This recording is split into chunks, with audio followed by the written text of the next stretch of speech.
ఇంకోటి గౌతమిపుత్ర శాతకర్ణి డైలాగ్ కూడా ఒకసారి. గౌతమిపుత్ర శాతకర్ణి మా జైత్రయాత్రను గౌరవించి మా ఏలుబడిని అంగీకరించి మీ వేరు ఖడ్గాన్ని మా రాయబారికి స్వాధీనం చేసి మీరు మా సామంతులవుతారని ఆశిస్తున్నాము.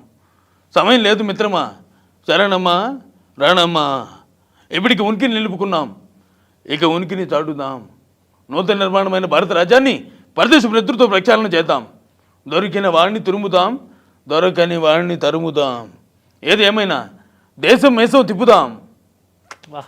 అసలు డైలాగ్ చెప్తుంటే బాలయ్య బాబు గారు నాతో గొంతు గెలపడమే కాకుండా నేను మేసం తిప్పుతుంటే ఆయన డైరెక్ట్గా తిప్పారు. నాకు అసలు భలే అనిపించింది తెలుసా బ్రదర్. నిజంగా నేను ఆ డైలాగ్ చెప్పడమే ఎక్కువ, ఆయన వినడమే ఎక్కువ. నాతో పాటు గొంతు కలిపి మేసం తిప్పి ఎంజాయ్ చేస్తున్నాడు. నా కళల్లోకే చూస్తున్నారు మీరు, చూడండి నా కళల్లోకే చూస్తున్నారు డైలాగ్.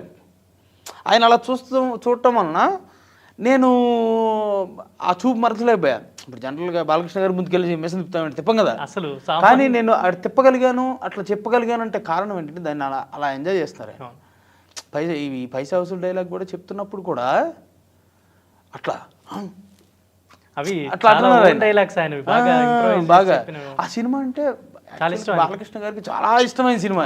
నేను అనుకోవడం ఫస్ట్ ప్లేస్ లో అదే ఉంటదేమో. నేను లాస్ట్ టైం కూడా చెప్పినట్టు జగన్ గారు ఎప్పుడంటే అప్పుడే క్యారెక్టరైజేషన్ బాగుంటది, ఇప్పుడే చేసేస్తా అన్నట్టు చెప్తారు.